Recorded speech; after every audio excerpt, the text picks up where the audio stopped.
today. Okay, Sarah, Yes. please talk. So welcome to this premium rum tasting today with Bacardi rums and Santa Teresa. My name is Sarah. I'm from Sweden. I like going to IKEA. The mothership is referred to it. We don't make rums in Sweden. Unfortunately, it's a bit too cold and no sugar cane. Plus, we're a bit more of rum drinkers, actually. I would now gin drinkers, gin and whiskey, really. Can you do a quick dry run on Edwin is laughing. What? You don't like my... Oh, I have Södersten without the dots on the O. That's okay. I'll survive. How dare you? My heritage is...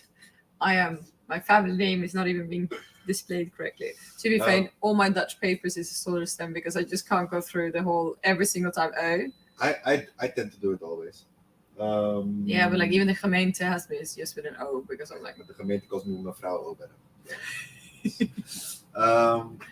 Can you do quickly the dry run, because what we didn't go through is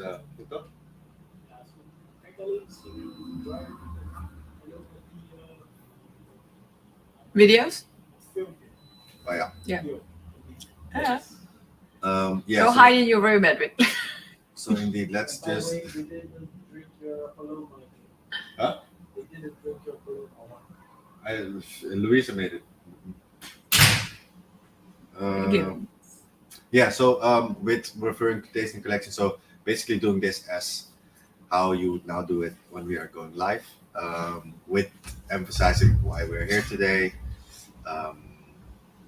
what we're going to do, representing tasting collection as the partner. Everybody receives the kit, and then you take the kit in front of you. Don't open the booklet because they have the good booklets. We have the... Yeah, I took it out because it's just in a way. Yeah, so just mention we have a tasting kit with a booklet in there. And the samples. Oh yeah, and give them all the instructions on.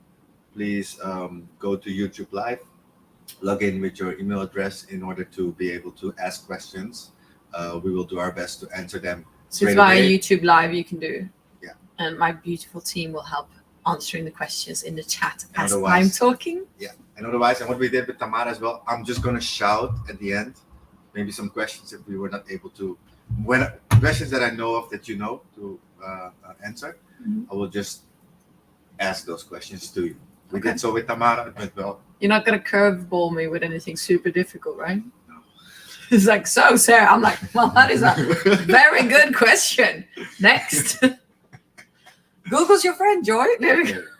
Cool. So it starts off like this. Yeah. So this is how they will see. This is what they see. Yeah. It's 2030. I do. And then. Hi and welcome everyone to this edition of the tasting collections of premium rums from Bacardi and Santa Teresa. My name is Sarah Södersten and I am the brand ambassador for Bacardi brands. So today we are going to be tasting the more premium range of rums that are coming from Bacardi. And what better time in the year to do this than around Christmas time or holiday time? Because of course, well, I might not be the only one here, but what is it a better gift when you arrive to someone's house than a beautiful bottle of rum, right? So today you have your tasting kits, looking here from Tasting Collection. We have 4 different samples we're going to taste today, which of course is from ranging from the Bacardi Quattro to the Bacardi Ocho, Diez, and then we're going to finish off with a nice, beautiful tasting of the Santa Teresa rum. I'm also going to talk about what's the difference between these rums. Sarah, it's important to mention Santa Teresa 1796. 1796. Because you also have another Santa Teresa. So many numbers to remember. 1796. 1796. Santa Teresa 17. I'm going to have to put it down here on a note. Okay. Yeah. Go on. All right. So, without further ado, let's get started. I hope that you have your tasting glasses prepared. That's a beautiful photo of me for you guys if you can't get enough of still looking at me now. But why then are we talking about more premium rums and what is aging rums? Well, of course, when you store rum in barrels, like aging rum has never been, it's never been anything that it has always happened. But to purposely age rum to create a rounder profile with the blending before and after is something that was really at the heart and at really like a heart kind of question for Don Facundo Bacardi, that Masso that started Bacardi over 160 years ago. Wait, 160 and a half year ago. We actually celebrated in February this year, but we're almost back to 161 years. So this is the kind of aging that we're going to be talking about today. So, but first of all, you're not saying anything else about Don Facundo. So your reference here about Don Facundo is purposeful aging. Yes, basically that is one of his core things that he really pioneered for Bacardi. Very good. Do you think I should mention more? Thinking what is very relevant that might, because maybe you know what I could say is, of course, he emigrated from Spain to Santiago de Cuba. Yeah. And brought with him the traditions of really purposeful aging of creating brandy that was so rich in Spain, and kind of started to apply that into the rum category that up until this point was really more like a rough category. Yeah. So to really kind of refine it in the way that Bacardi, Don Facundo Bacardi Masso was doing, really kind of just changed the category of rum. Yeah. Because rums were not that good back then. Rum wasn't a fine spirit that you were drinking. It was something more like a rough spirit that you were drinking in the Caribbean to kind of just, get by. Yeah, exactly. So, yeah, cool. That's a good reference. And maybe also in this part about him, when you mentioned from Spain to Cuba, and then eventually, I'm not sure if this is too early to say exiled, because we're now produced in Puerto Rico. Yeah. So, but do you want to mention that? Maybe. So as you might know, it all originated in Cuba, but Bacardi rums today are created in Puerto Rico. You can leave it towards when we go into the aging part, when you cover the rums. Yeah. The 4, 8, and 10, because then you will go into depth, and you also mentioned so the tropical aging now happens. Tropical aging happens in Puerto Rico. And that's where we just slide it in. We don't have to do like the whole exile thing. Exactly. Okay, so next.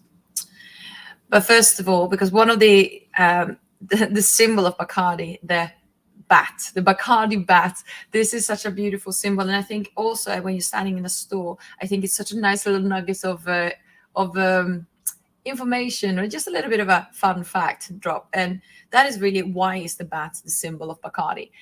On the screen in front of you see the evolution of the bat going from 1890 up until, we have it back to today. So we had a wild ride in between. We're finally back to something that is a bit more reminiscent of the original Bacardi bats. Why do we have a bat? Well, because as you see on this slide, there's loads of bats. Fruit bats are very common in Cuba, and at this point where they were when Don Facundo was distilling rum. Molasses. Yeah, wait, sorry. I need to think how I'm going to link that in. When Don Facundo was...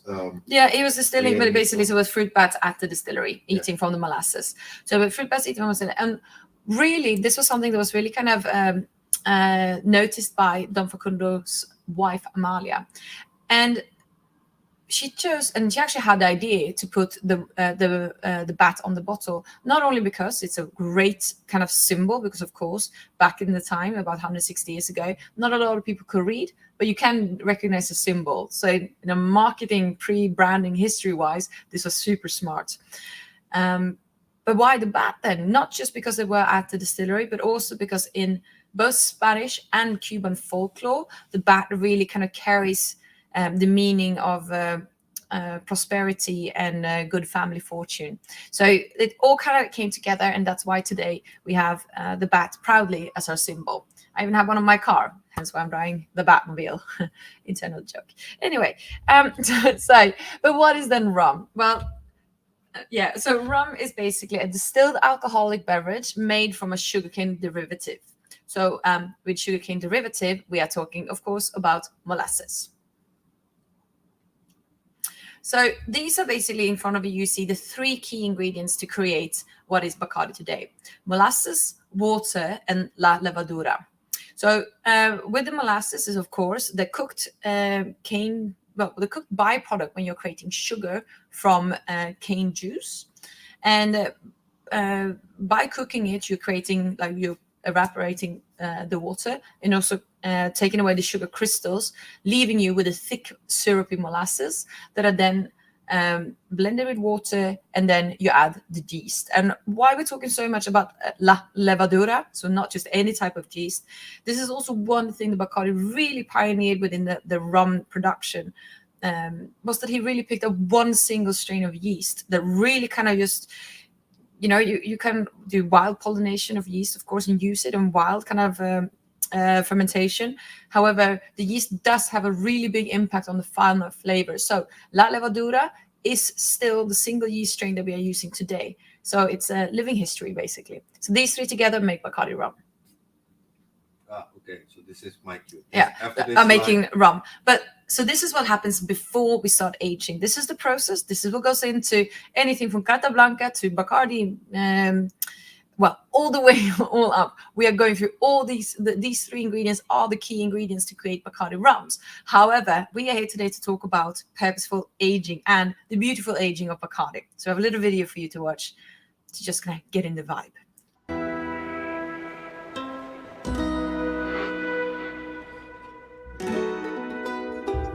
Out of all places, the Caribbean is the closest one to paradise. So they take more stay.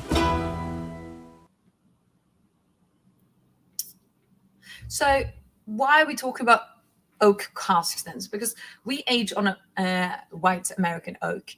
And how you're using the oak cask, it really is to not only marry together the... Go on. Oh, yeah. Not only marry together the rum, but also to impart the flavors and kind of expose the rum in a way where it can kind of intermingle with all the beautiful effects of the wood with oxidation coming together, creating a more refined, smoother, fuller spirit in the end. So I really want to push the point about tropical aging, because of course aging spirit is not something that's just that is only for rums.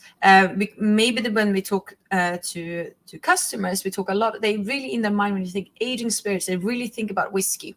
But aging a spirit in Scotland in comparison to tropical aging is a huge difference, because of course very different parts of the world, very different climates, and also that means the temperature, the humidity, even the pressure of where you are in heights of topographical really imparts different flavors on the end spirit. So you could actually say that tropical aging is much more accelerated because, of course, it is hotter. So you could almost say that it will take you almost twice or three times the time to achieve the same type of Angel's share concentration of flavors, mellowing in Scotland that it would take basically to age a spirit in the tropics. So why do like I said, aging it, you see that it's really just marrying everything together, coming together. And why I really want to show this part is that, of course, you see this charred inside of the oak, very beautiful, which imparts flavors. And we do this differently for different rums. For example, Casa Negra, very charred, leaving us with a very dark rum. But what is most important to look at is the evaporation, or which is called the Angel's share, what you lose. Because when we're talking about aging rums, rums are really when you're talking about the age of a rum, this is something that for Bacardi means that we always put the number on the bottle with the youngest blend of rums in the bottle. And I kind of wanted to show you the next slide, just to show why you don't really often age rums to more than over 23 years. Because as you see, the Angel's share is, of course, the evaporation of liquid that you lose per year. And with the tropical aging, with the heat, this goes a lot faster. So, for example, when a whiskey, you could age, for example, over 23 years and you wouldn't lose so much liquid. Like remember said, 2 to 3 times the speeded up process in the tropics. If you would do this more than 23 years, as you can see, you almost lose 90 to 100% of your liquid. That meaning that rums that are single barrel aged for over 20 to 23 years can be very, very heavy and really not so pleasant because they really take on loads of flavors and tannins from the oak, from the barrel. So this is kind of like to see. And what is then the Bacardi rum profile? Was that a good timing? Let me just finish about that. So, and then I think what I'll do is that I lead into, and we're going to be trying the different types of ages of rums that I brought here today.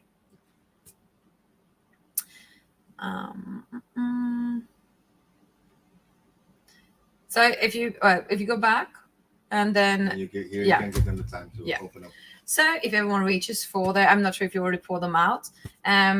Reach for your little package, and we're gonna start by pouring the Quattro, which is the lightest rum in the color, and also the one to your right. If you're looking at it right in front of you, left and right is always difficult for me. You don't want to see me bike in Amsterdam. It's a terrible thing. Anyway, so we are moving in, and we're going to start with the Quattro. So if everyone is getting ready, have your glasses, and we're pouring. Sorry, I'll wait till you have poured out. And once you have poured, then I'll... Shall I pour all of them? We can. Or shall I do it more like talk about the rum? Yeah, let's do that. Yeah. So... the first one out we're going to try is Bacardi Quattro. So the Bacardi Quattro is aged, like I said, the biggest part, because of course it's a blend coming together. It's called Añejo, which of course it is aged. The minimum age is 4 years old, and rums up to 6 years are mingled together with this one to create a quite spicy, lovely rum. And when I say spicy, I don't talk like a spiced rum, because of course we already have the Bacardi spiced. But what I'm talking about is something that is spiciness in the warmth and the heat that you feel when you drink it, but also the sharpness. So as you can see, the main notes here on and undertones is vanilla and from the toasted oak, but also clove honey. I really think that this is a great product. And drinking, and also when I forgot to say that at the Bacardi profile I also mentioned how to taste spirits. So like we do with smelling it, keep your mouth open if you can. You look a bit stupid, but if you want to smell and really get in all those flavors, that's what you do. The things we do to educate ourselves, right? So we are tasting it. So what I would say, this is a beautiful rum for someone that, for example, if someone will come to your store and they normally are a hardcore Baco drinker, which is fantastic, by the way. Netherlands is the only country in the world that actually have its own name for the Bacardi cola. First time I heard it when I was working in a bar, I had no idea what was ordered. And this is still a fact that continuously amuse me, because I think it's just so ingrained into the Dutch culture. So for the regular Baco drinker, coming up to the till with a bottle of Cata Blanca, I would really try maybe interest them in a different type or an elevated Bacardi serve. The Quattro is fantastic in this sense, because of course you can make a really nice, more well-rounded, a bit spicy, like I said, spicy, not spiced, sweet, type of Baco. However, if you want to... Sarah, about the word spicy, right? Yeah. It might be because all these stores also have Bacardi spiced. Yeah, so maybe not spicy, like... Yeah. Maybe. But it's focus more on the vanilla notes. But it's clove honey that's the strongest and the sharpest. So like a kruiden. Yeah, kruidig is what you're looking for, right? But that is spicy, right? Yeah, spice. I'll figure something out. Otherwise, I just drop the Dutch kruidig, and everyone will just be charmed by my beautiful accent. Anyway, so I would say you can really lead them into drinking a more elevated type of Bacardi Cola, or even better say, someone that will maybe drink someone would drink a dark and stormy, but the sharpness of the ginger fits perfectly with the clove honey kind of characteristics of the Quattro. It really holds itself, and it's just like a nice way to kind of, hey, do you want to just elevate your regular long drink, refreshing Bacardi serve, perfect to do. That's what I would recommend to do and how I would drink it myself. When you would touch upon dark and stormy, very good. Mm. I would say I would kind of hold in mind that maybe not everyone knows what a dark and stormy is. With ginger beer, so basically with the ginger beer, lime, and they which really is mean as also, well. Can be said away from the Moscow Mule, which is with vodka. Yeah. Okay, we're gonna fast forward. Yeah. So then Ocho Diaz, yes, then Santa then Teresa. Santa Teresa. Huh? Yeah, daarom gaan we fast forward. Do you want to dry run this as well, or do you believe it? Yeah, I need to do this. Sipping rum, talking about. So Santa Teresa. Now we're going over to. Santa Teresa, 1796. It's a beautiful sipping rum, or if you really want to spice up your dessert game, this is really the rum I would go for. It's a Venezuelan rum from the Valley of Aragua. And I find it to be such a beautiful, in general, a very beautiful bottle. For example, not only with the wax sealing coat, but also if you look under the bottle, there's a beautiful cross on it. And it's inspired by this iconic palm tree crossing that is actually at the hacienda for Santa Teresa. Slide through. And of course, we're really talking a luxury product here, but it's really the craftsmanship that's really at the heart of it. Like I said, this beautiful bottle together with this beautiful hand wax seal that is created, like you see in the picture in front of you right now. So really something to really savor the moment. And again, I really want to push the gifting aspect of Christmas as well. If someone will give me this for Christmas, I will be very happy. So maybe when you indeed are talking about the appearance of the bottle, which is great because it's super appealing. So this is an eye catcher. Definitely something that would look really beautiful on your back bar, indeed. But also in terms of definitely looking at liquor store, a present. If somebody's gifting something for Christmas, this is a great gift to give. So everything on the eye is amazing.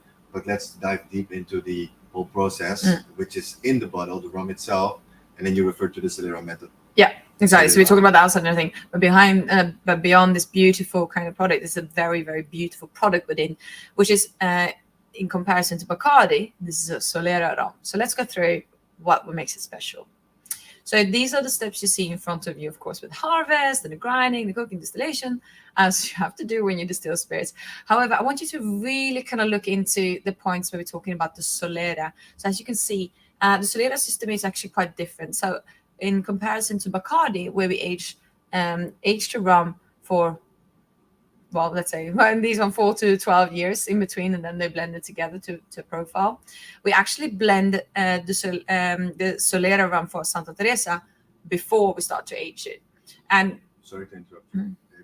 What I'm thinking, what we should do is add one slide from the Solera method. So you can, same as you. So just focus in. You focus first on what is Solera, and then we go to the slide because there's a lot happening. So it goes quick, I think, for the audience. If you could. And then I think for dry run, we're now 15 minutes away. So, and then in the end, it's just sipping, elevates up. So this is the last, you do the tasting again, and then this is the thank you, bye bye. Yeah, perfect. Questions. Thank you, goodbye.